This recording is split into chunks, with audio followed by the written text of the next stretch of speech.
So hi all, I welcome you all to the course of retail management. So in this particular video, we are going to look into the meaning of retail, the basic definitions, how this retail segment has got evolved itself. As a marketer, if you wanted to understand the retail in a better way, you need to understand retailing has underwent a lot of changes when comparing to the previous decade and this decade. Thanks to the online firms and thanks to the COVID pandemic, which helped the online firms to sell their products more profitably. So retailing is not the same where you have witnessed or what you have witnessed 10 years or 20 years before and now. But the definition holds still it holds good. Retailing may be understood as a final step in the distribution of merchandise for consumption by the consumers. And Kotler, who is considered to be the marketing guru of all times, he defines retailing is inclusive of all activities involved in selling goods or services directly to the final consumers for personal and non-business uses. So it should reach the end customer, whatever the product you sell. And now the ways and means of doing this retailing business has underwent a lot of changes. Initially, if I wanted to buy a consumer durable, say for example a washing machine, I need to go through different sellers, I need to get the catalogs, I need to know about all the products availability, what are the different variants that is available, front load, top load, what is the total capacity of the washing machine. So I need to go through all these things with all the brands, and I need to go to the best seller, which means price wise who is going to be giving me the best offer. So I need to go to all different shops to get to know about this. Now the ease of retailing has been done these decades. So what has happened is I don't want to go to all the shops, rather I just sit behind and I can start doing my own analysis of the products what is available to me. Now finally I can get back to which could be the prominent source of buying or which could be the right product that could suit my needs and necessities. And that's how the retailing industry has undergone a change.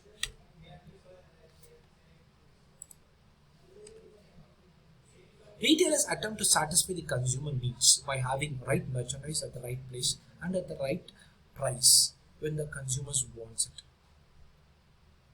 It could be of anything. My product needs and my product that what I want just have a huge difference in my consumption part. When I travel, I wish to buy a headphone for me to have a entertaining travel. When I go to a restaurant, it is not only about the quality of the food. I start concentrating on the ambience of the market or ambience of the place because it sets the mood and it just gives me an experience which I'm not going to witness elsewhere. I'm going with my partner where I'm going to sit for a candlelight dinner, and it's going to be the place which is going to be impressing me rather than the quality of the food. Of course, it matters, but again, it takes a second step. So now the retailers always they try to do it. Where should I get my place to sell my product? At what price should I sell my product? And how do I match my consumer wants? Here what you see is your different scales or different channels of the distribution. So initially there are companies which does this basic channel. One is starting from the producer directly go to the consumers. That is computer, an example like Dell Computers, who they started going for a direct retailing.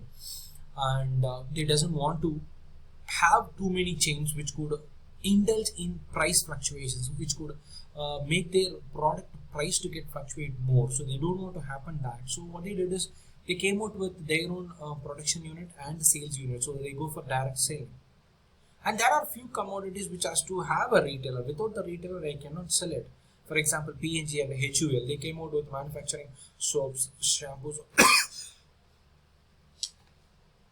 all basic FMCGs, and with that, without finding the right retailer, it would be difficult for them to make their product available to them. On the third level, you are having and there are few commodities which requires a wholesaler in between, because again the same we take example of HUL and P&G, Patanjali, or any sort of FMCG producers.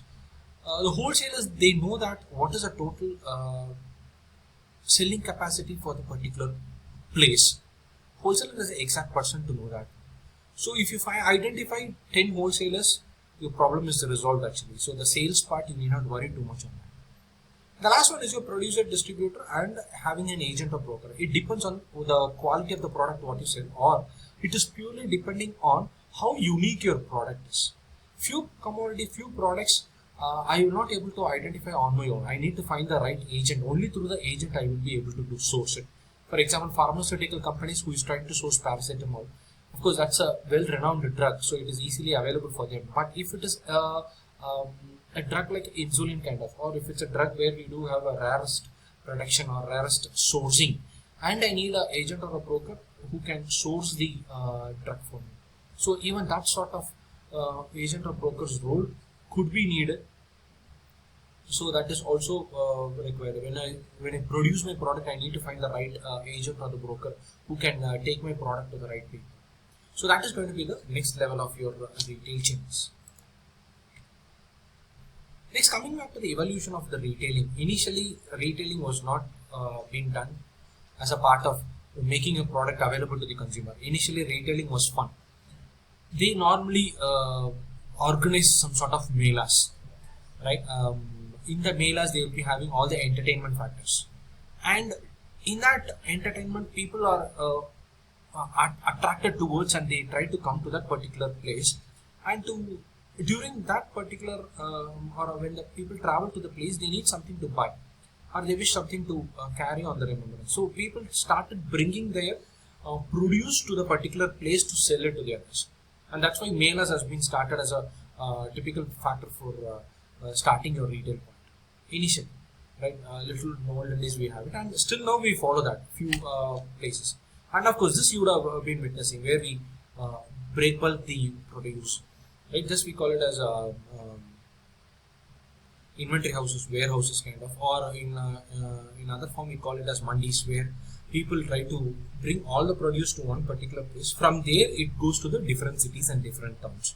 This is the next evolution of retail. And coming back to the third further evolution, which is nothing but the farmers market. So farmers market again is the third revolution, where people or the farmers who produce their produce, they can bring it to the one common place where they can meet the consumers directly, and that is the third evolution. And kirana stores, right, mom and pop stores, brick and mortar stores, which is so near to my community, or so near to my residential area. So when you look at the evolution of the retailing, so this is how the market has moved. So now when started with village fairs, weekly markets and melas are the starting point, where entertainment was being sourced first, and in that entertainment area they tried to come out with a lot of other selling point. Then they came out with the mom and pop stores. People doesn't want to travel for the entertainment, rather they want the immediate stuffs. So mom and pop and kirana stores, or they normally called mom and pop stores, that is your kiranas are nothing but which sells bread and milk, which is so efficiently or quietly needed for people. Next came the government support, where PDS outlets, Kadi stores and cooperatives started functioning. And finally, now what we are witnessing is your the extended outlets, that is your branded outlets, hypermarket and supermarkets, department stores, shopping malls. All these are your recent versions of your retail segments. And now we are witnessing the online also. That is also integral part of it. So that is also been taken up. So these are the evolution of the retail chain. So hope you all would have enjoyed this video. So see you all in the next video.